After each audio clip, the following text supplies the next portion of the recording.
silver was down almost $8. It was trading at around $77 an ounce. As I am recording this, silver has actually bounced back. The question is, why did this happen? Scott Bessent and some other people close to the president, we got a problem here. Maybe Jerome Powell thinks what's happening in gold is irrelevant. They coordinated with some short sellers, whether it's big banks, about going after silver on the Thursday. The premiums are going to go up, and they've already gone up, but they're going to keep going up because this decline in price is going to fuel more demand in the real world for the physical metal. And the short sellers can't deliver physical metal. They can only sell it on paper. A lot of people got burned buying futures on gold or silver. This was not in the physical market. The people who sold all this gold and silver don't own any gold and silver. Does this change anything? No. People should be buying this dip. I lost more money on paper personally on Friday than I've ever lost on any day of my life. When I landed and I went on my phone, I saw what had happened to gold and silver on Thursday. There was about a 10-minute period where gold dropped like $300. I forget exactly how much, but it was a huge drop and an even bigger drop in silver. So both gold and silver closed way down on the day. I forget where silver closed. It was still, I believe it was above 100, but barely. Gold closed above 5,100, but still about, $500 off of its high. And then the following day, on Friday, it was even worse. And gold and silver got killed again. Gold closing below 5,000. It closed at about 4,900, I think, $4,900 approximately. So yeah, gold must have closed, it must have closed well above 5,100. It must have been 50, 52 or 53, I forget. And it was lower. It was lower during the day. It didn't close on the low, but it closed pretty close. Silver got all the way down to below 80. In fact, about an hour before I just went live, silver was down almost $8. It was trading at around $77 an ounce. A sudden $300 gold dump in 10 minutes isn't panic selling. It's a liquidity event hiding in plain sight. As Peter Schiff has warned repeatedly, moves this violent don't come from retail fear, but from concentrated futures activity overwhelming thin markets. A 36% silver collapse in hours would normally coincide with recession data or emergency Fed action, yet neither occurred. That disconnect matters for investors because it shows price is being set by leverage, not fundamentals. When metals fall this fast without macro confirmation, risk isn't gone. It's being deferred. What Peter Schiff hints at next reframes this drop as a warning shot, not a breakdown. So about 36% below the record high that it hit on Thursday. Now, as I am recording this live, silver has actually bounced back, and it's now up $1.50. So it's back at around $86.50. And gold, which was almost down $200 earlier, I think I saw it down about 170, 180, is now down about 57. And in fact, 5 minutes ago, it was only down 20. So it's a very volatile session. But it follows an unprecedented collapse in gold and silver prices. Unprecedented in the dollar value that's wiped out on paper during the decline, and the magnitude in such a short period of time. Yes, silver has dropped 36%, just not this quickly. Same thing with gold, right? Gold has fallen by 10, 15%, but just not in 2 days, right? This is really an unprecedented move down. Now, the question is, why did this happen? And does it change anything? Right? Am I now bearish on gold or silver because of this big drop? Now, the first thing to keep in mind is we just had this crash in gold and silver, right? But silver is right now over $86 an ounce. Violence in price followed by instant rebounds usually signals forced liquidation, not trend reversal. Peter Schiff often notes that real bear markets grind lower slowly. They don't erase months of gains in 2 sessions and then snap back. A 36% silver drawdown paired with intraday $150 gold reversals points to margin calls and algorithmic selling dominating futures flows. Historically, similar volatility spikes occurred in March 2020 and September 2011, both followed by strong physical demand. For investors, the key risk isn't being bearish. It's misreading volatility as a fundamental shift. What Peter Schiff highlights next explains why this whiplash may actually strengthen the bull case. A couple of weeks ago, that would have been an all-time record high. So yes, we've had this spectacular decline, but all it did is bring silver back to where it was a couple of weeks ago, right? It erased this, major move up, but I don't think it's done any real damage to the bull market. It may have done some damage to some speculators who were highly leveraged and maybe got in recently and now got, stopped out and lost money. Same thing with gold. Gold is still close to 5,000. It's 4,800.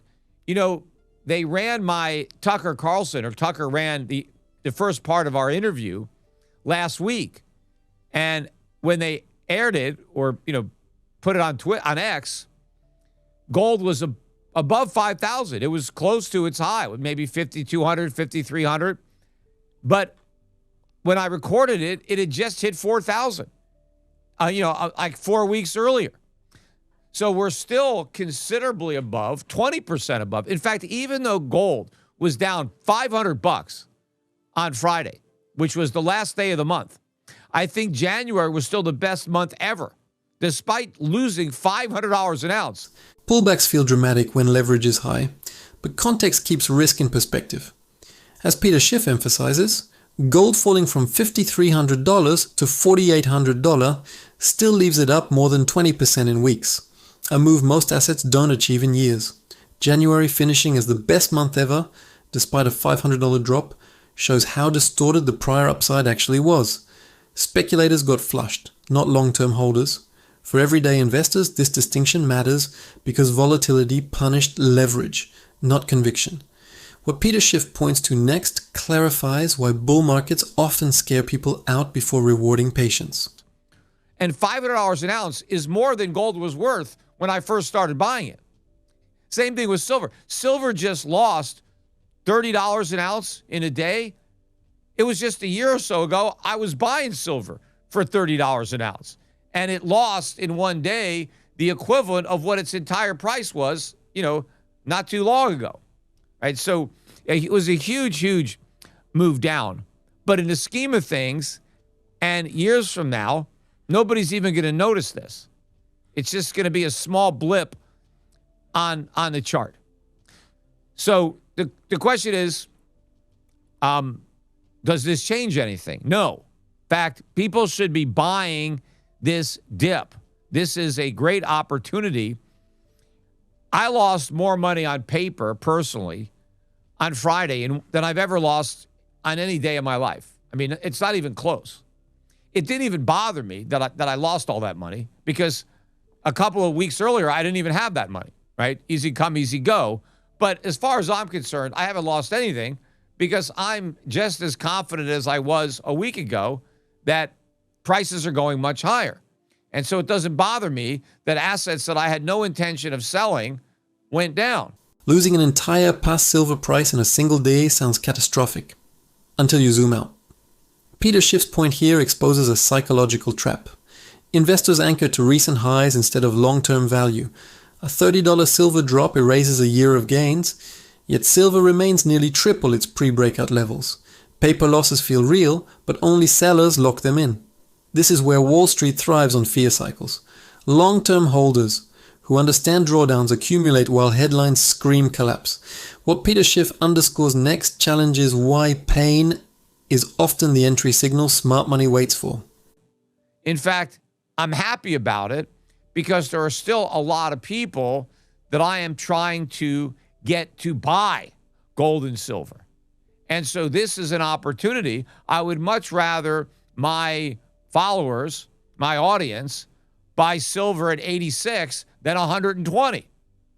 And so the fact that it's come down is great. In fact, I'm a little upset that silver bounced so quickly. I was hoping it was still below 80 when I did this update, because I wanted to encourage people to go to Schiff Gold and buy. Now, I still would buy, but yeah, I would have liked it if it was still $8-9 an ounce cheaper. That would have been great. And in fact, I checked on the Schiff Gold website, and I checked our prices, and we've got the best prices of any of the reputable, known gold and silver companies by at least $3 or $4 an ounce on silver. In fact, right now, if you go to Schiff Gold, the 1 ounce silver buffaloes, if you're only buying one, are $93.90. Now, an hour ago, we were at 88, right? That's how they've moved. It's about 10% above the spot price, which is higher than it normally is. The calm message here hides a sharper truth. Volatility isn't accidental, it's opportunity redistribution. In the first moments, Peter Schiff frames falling silver prices not as risk, but as access for late buyers, pointing to silver near 86 versus prior levels around 120. The 10% premium over spot quietly signals stress in physical supply, not weakness in demand, something paper markets never show. When retail prices jump from 88 to 93.90 in an hour, it reflects inventory pressure, not enthusiasm fading. Long-term investors should notice that real metal tightens even when charts look bearish. What Peter Schiff hints at next reframes who actually benefits from these sudden discounts. But if you go to the largest online retailers of gold and silver, you'll see they're $3 or $4 higher per ounce minimum, and that's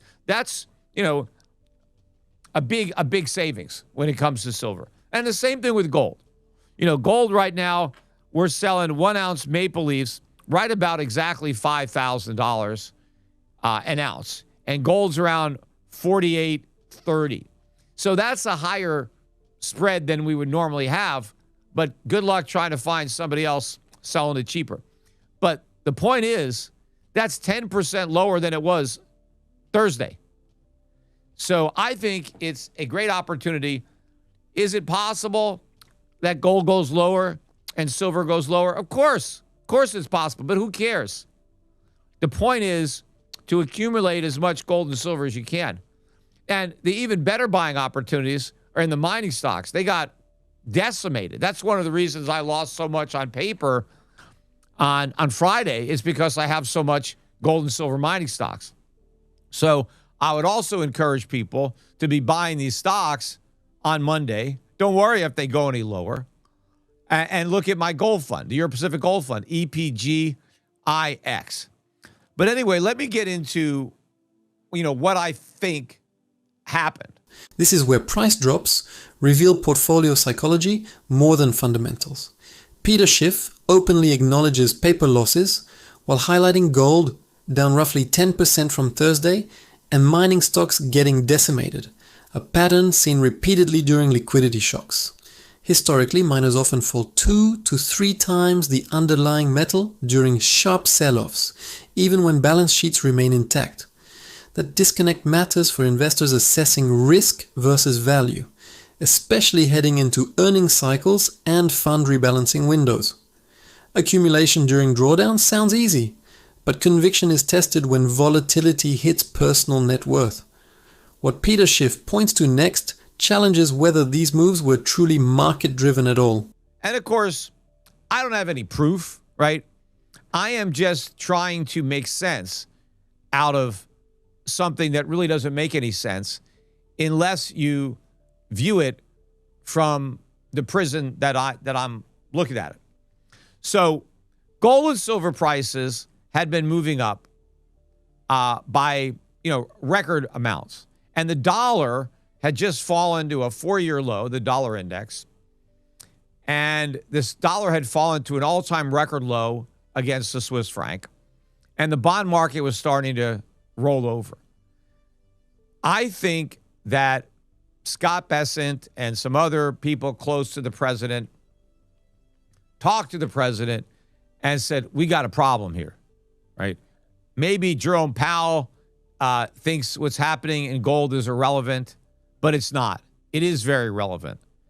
And I think there was a real danger of the gold price and the silver price continuing to rise, but have that spill over in a more damaging way in the foreign exchange market and in the bond market. So I think the Trump administration realized that they needed to do something to stop this, right? They had to figure out a way to kind of derail this train, slow it down, do anything, buy some time. And so what I think they did is they coordinated with some short sellers, whether it's big banks, about, going after silver on the Thursday. When markets stop behaving, policy panic usually follows behind the scenes.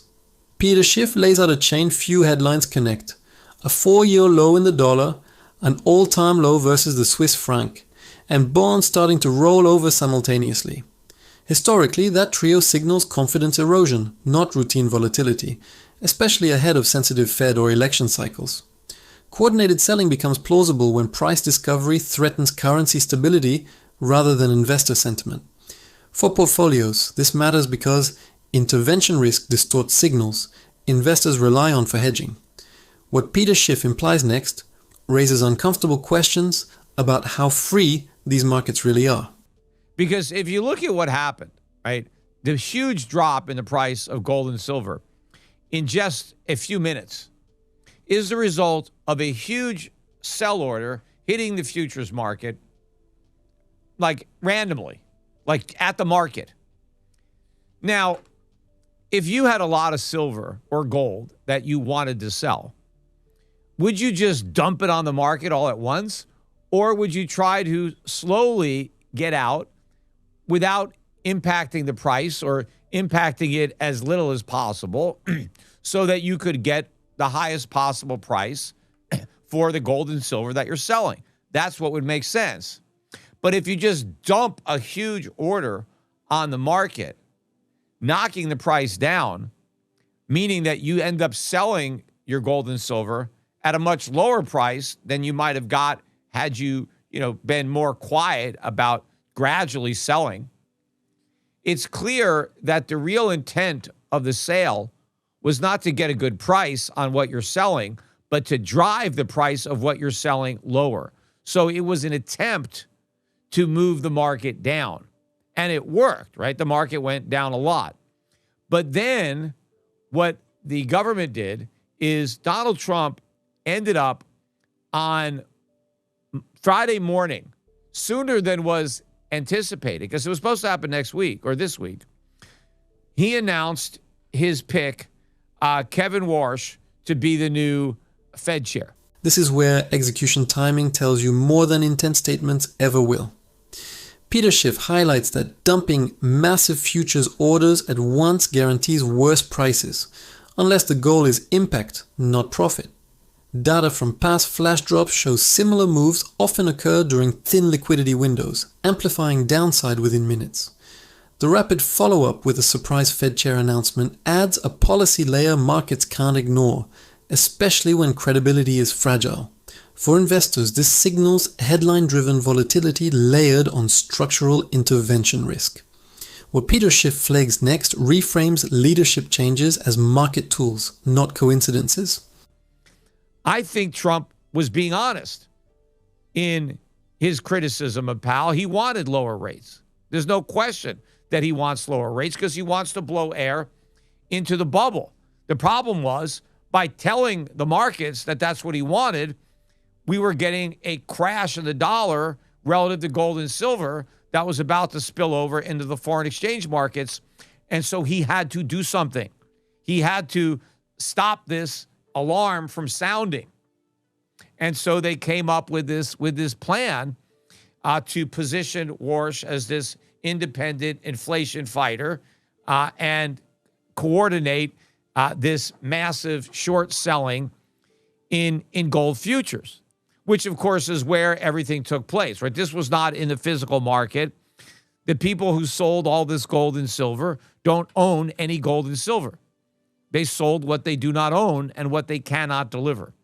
And there, I think, is going to be the problem, because this market is going to rise, and I think it's going to rise a lot faster than the shorts believe. The people who were buying gold and silver, the real buyers who were buying it at 90 or buying silver at 90 and 100 and 110, they're not going to stop buying because it's back down to 86. The real story here isn't about rates. It's about panic control when markets start signaling distrust. As Peter Schiff has warned for years, gold doesn't rise randomly. It reacts when currency credibility cracks. And here the dollar was already at multi-year lows against hard assets. Coordinated futures selling doesn't touch physical supply, but it can temporarily mute price signals investors rely on, especially when FX stress is building. A paper-driven smash like this creates the illusion of control. Yet demand at $90 silver didn't disappear. It simply went quiet. For long-term investors, this matters because suppressed signals tend to snap back violently once confidence breaks. What he highlights next is why paper pressure rarely stops real accumulation for long. They're going to buy more. The real physical buyers who were buying gold at 5,500 are not going to stop buying it because it's 4,800. They're going to buy more, right? Forget about what the speculators and the futures traders are doing. Yeah, I mean, people that just, trying to gamble and make money off of the price fluctuations, yeah, they may change. I think what just happened, a lot of people got burned, and they may think twice before buying futures on gold or silver again. And I think some people may have been scared out of the spot market, by the volatility, which is probably one of the goals of the Trump administration, is to try to slow down the rise, right? It's like if you're trying to kill the coal miners, you want to keep the canary alive, right? You don't want the canary to die and then the miners have a chance to get out. If your plan is for them to die, you got to keep that canary alive. This whole thing is a campaign, but don't buy into it. Don't get scared out of your gold or your silver. If anything, buy more. Keep on buying. Volatility isn't an accident here. It's a filter designed to shake out weak hands without stopping the trend. Peter Schiff often points out that long-term buyers don't anchor to yesterday's price. They anchor to purchasing power. And that's why buying didn't stop at $5,500 gold. Futures traders retreat after 10 to 15% swings, but physical demand historically strengthens during those pullbacks, especially when rates remain negative in real terms. This dynamic quietly transfers metal from leveraged players to patient holders. For portfolios, the risk isn't price drops. It's being scared out before supply pressure reasserts itself. He explains next why this kind of volatility usually precedes tighter physical markets, not weaker ones. Take advantage of the opportunity that short sellers have presented, right? And right now, gold is down about $107 at $47.82, and silver is only up about, now silver's down 91 cents. So it's down to $84. So that means the prices on Schiff Gold are going to get updated probably in a minute or so, if not already. Yeah, the silver rounds are now back down to 90, and the gold coins are at 49.46, right? They were at 5,000 when I looked at them a bit ago. I'm sure they're about to tick down because it keeps in pretty good real time. But I mentioned before that the premiums are going to go up, and they've already gone up, but they're going to keep going up because this decline in price is going to fuel more demand in the real world for the physical metal. And the short sellers can't deliver physical metal, right? They can only sell it on paper. And so I think that the premiums are going to continue to increase even if the price of gold and silver decreases. This is where headline prices diverge from real-world cost, and most investors miss it. Peter Schiff has repeatedly stressed that falling spot prices alongside rising premiums signal supply stress, not weakness, and we're seeing that pattern again as premiums expand even with gold down over $100. Futures markets can reprice instantly, but physical distribution reacts to inventory and delivery risk, which moves slower and tighter. When premiums climb during sell-offs, it historically precedes price recovery rather than continuation. For investors, that spread is a warning that paper liquidity is masking real scarcity. His next point explains why these premium signals often matter more than the chart itself. So the sooner you can get your hands on physical product, the better. Because it's possible that even if prices go down in the futures market, they can still go up in the physical market. And if your goal is to accumulate the physical coins, then you got to buy them. The bars and coins, you got to buy them when they're available. And the fact that, some of these other companies are charging such a high premium is also indicative of the fact that they're running out of the product. But I don't know how many days it's going to take, for this market to repair the damage, because they did a lot of damage. But these shorts, they're still there. They haven't covered. Obviously, if they'd covered, the prices would be a lot higher. But all the people who sold silver they don't have ultimately have to buy it back because they can't deliver it. So they got to buy back those contracts. And, we'll see what happens to prices when they do. Ultimately, I think the biggest losers are not the people who were long gold and got flushed out. The quiet risk here isn't price, it's availability. And that's where cracks usually form first. Peter Schiff has long argued that futures pricing loses authority once delivery stress appears, and elevated premiums alongside shrinking inventory support that view. Shorts remaining open mean eventual buybacks, and historically, forced covering during tight supply phases amplifies upside moves. Physical markets often reprice independently when paper confidence fades, especially after sharp engineered volatility. For investors, the danger isn't short-term drawdowns. It's waiting until product disappears, or costs gap higher overnight. His next insight shows why shortages tend to surface before charts turn bullish again.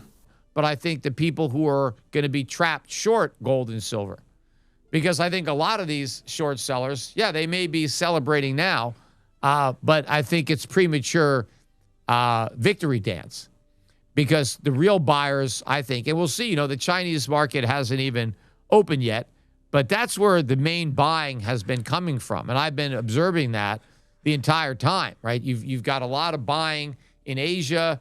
You get selling when you come into the the European or the U.S. time zone. So the West has been selling and the East has been buying. But clearly, buying gold and silver have been the right thing to do, because look at where the prices are. Even after those big drops, and even if the selling continues for a bit, the prices aren't going to go anywhere near where this market started. Time zones tell a story charts can't, and it's not flattering for Western shorts. Peter Schiff has frequently noted that Eastern physical demand absorbs Western paper selling, and this Asia-led accumulation trend hasn't broken despite volatility.